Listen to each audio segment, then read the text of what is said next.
Good morning, Chiquitas Bonita.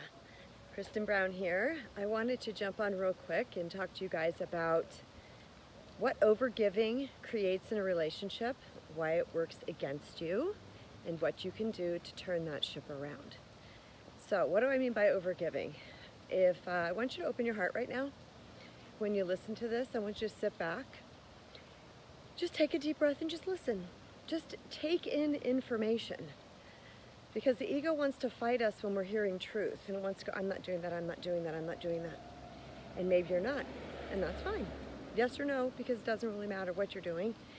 What matters is that you are opening your eyes and opening your heart and opening your mind to something new. So, overgiving. Overgiving is, I'm a huge overgiver, so I'm just going to explain myself. Overgiving is bending over backwards to do for others, but in a way that is too much. Now, I don't mean they're gonna think it's too much because they like it. People like when we give to them because they take, right? Oh, they want to give, I'll take, that's fine. But what overgiving is especially when it comes to a man, because that's what we're talking about right now. What does it mean in regards to our relationships? Overgiving is when we bend and morph and flex and accommodate and put up with and give and make their life as easy as possible, oftentimes at the expense of ourselves. Yet we may not know initially that it is at our own expense, because internally we are getting something from this overgiving. We think we are securing a space in their life. We think we are securing a space in their heart. Oh, they're going to love us so much because I'm just such a giver. Now, this is hard to hear for some people because we're like, I like giving. What's the matter with giving?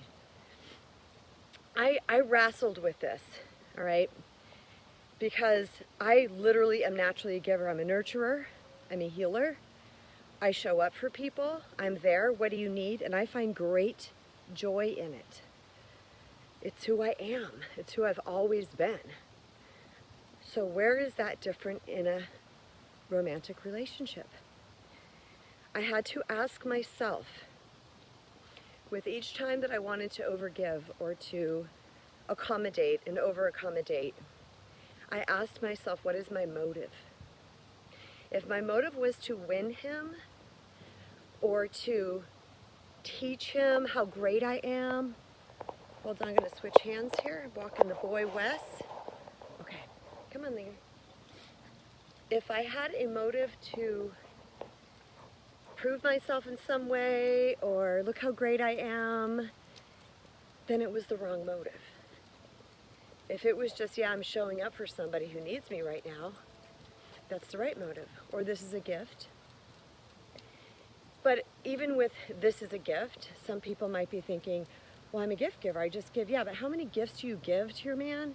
5 gifts a week is a bit much. Maybe cleaning his apartment right after you met him is a bit too much. Do you see what I'm saying? We have to get radically honest with ourselves. We have to get really clear about what our motives are in order to recognize when we are overgiving and to heal these dysfunctional places within ourselves. Dysfunctional does not always mean yelling and screaming narcissist.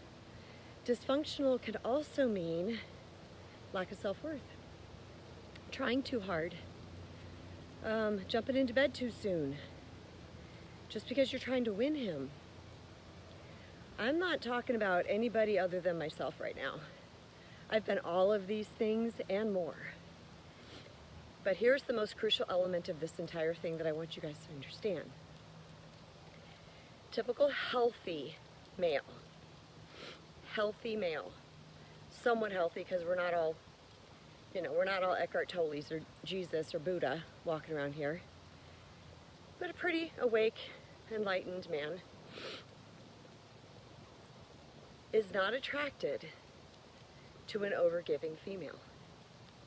He doesn't look at you like, oh wow, she's so great. Look, she wants to do all these things for me. I found perfect wife material. She's going to be excellent. No, that's not what they think. They think she's needy. There's funk energy here. You might be the most gorgeous woman on the planet. You could be the most fun woman on the planet, the richest woman on the planet. I don't care. But a true quality man is going to look at that behavior and smell some funk. And he's not wrong. Now, he doesn't always know he's smelling funk. He just can't get into that falling in love zone. It just is not happening for him. And then he does stuff like ghost and go away and leave and not answer, and the texts and the dates get further and farther in between, and we're like, what happened? We're being so great to him, and then we're confused because we've given so much. Why isn't it a freaking enough? Because there's funk ass energy attached to that, and that is the energy. Hi, Christy. That energy is neediness. Please love me. Please approve of me. Please pick me.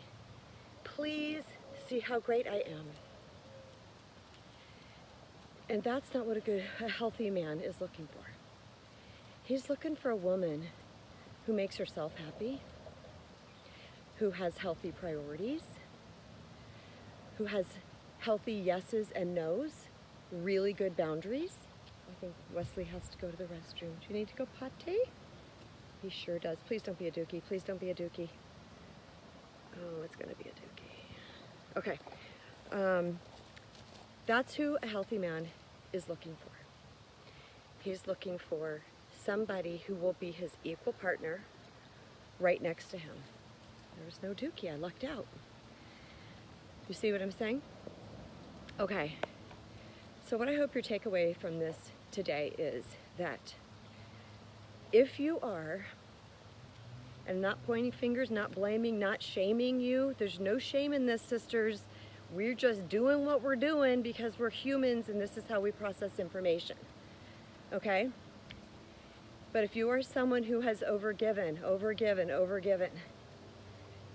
and you think, you know, he's loving this, and he probably is, okay? He's loving it. He's thinking you're great and you're wonderful and this and that. The problem is he can't get into that love zone with you. All right? It's too much. We have to create a little bit of mystery, a little bit of guesswork. And this is not about strategy because God diggity, I hate strategy. Oh, you gotta text 3 times, call this much, send this emoji, don't text after 9. Phooey. This is about seriously loving yourself and having very healthy priorities, making yourself first, not in a selfish way, just putting yourself first. What do you need? What works for you? Is this a good time for you? All right? Not, I'm going to go out of my way and make him my 110% priority so that I can prove how fabulous I am. No. He's already attracted to you because I'm sorry, I'm trying to keep the sun out of your eyes. He's already attracted to you because he wouldn't be dating you if he wasn't.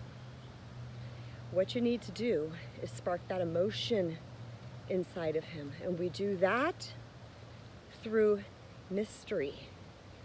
Doesn't mean we're super mysterious or we don't answer texts and stuff like that. I mean, we're not over accommodating. And there's another thing that happens is that when we put ourselves first, because we love ourselves and we know our worth, we put ourselves first, we're more willing to call him out when he's doing something that we're not cool with. We're like, what's that? And the thing that does with a man is it might piss him off. And it might make him, walk away. But there's something really magical that happens. When you ignite a man's emotion,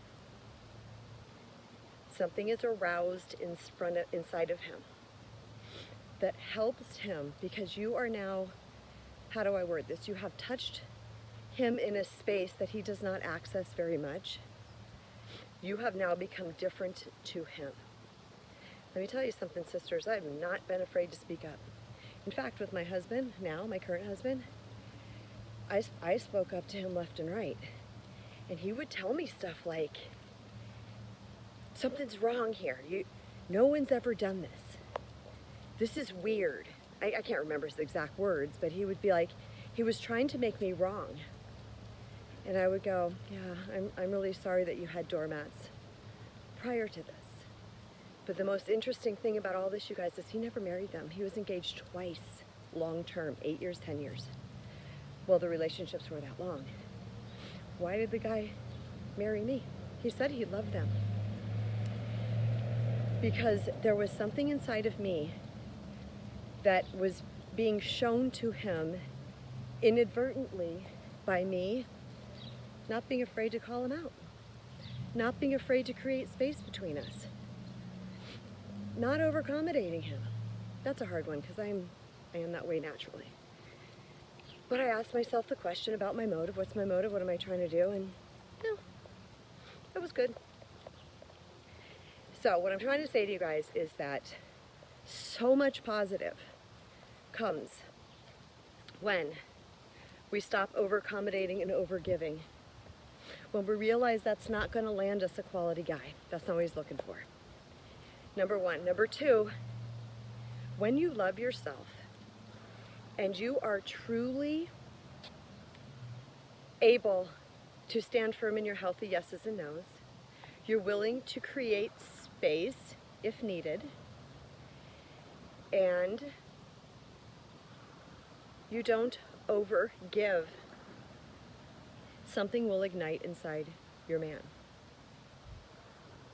Something ignites. He starts to see you as different. You're different than everybody else. All these other women going out of their way to overgive and think this is what they have to do to land him. We got it all wrong, guys. We got to have us first. We got to be happy. We got to get our mind, our heart, our self-worth, our self-love all in place.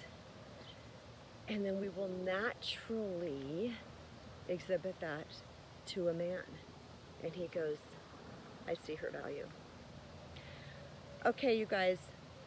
Wesley, say goodbye to the ladies. I can't. He rubs his head between my knees. Can you guys see this? Because he doesn't like the little thing that goes over his nose, which helps him to stop pulling on a walk. He just rubs it between our legs. He'll do it to my friend if I'm walking with a friend. It's like he is not partial about who he has to rub his nose on. All right, you guys, so much love to you. I can tell that Christy is here. I can't tell the other person or the other two people. So anyway, you guys, thanks for listening. You can watch the replay after I hit finish, and that downloads or uploads, whatever the proper technology term is. All right, love you guys. Love being here. Hey, be sure to ask your questions because I love making these Facebook Lives for you. And let's get to work. All right, peace.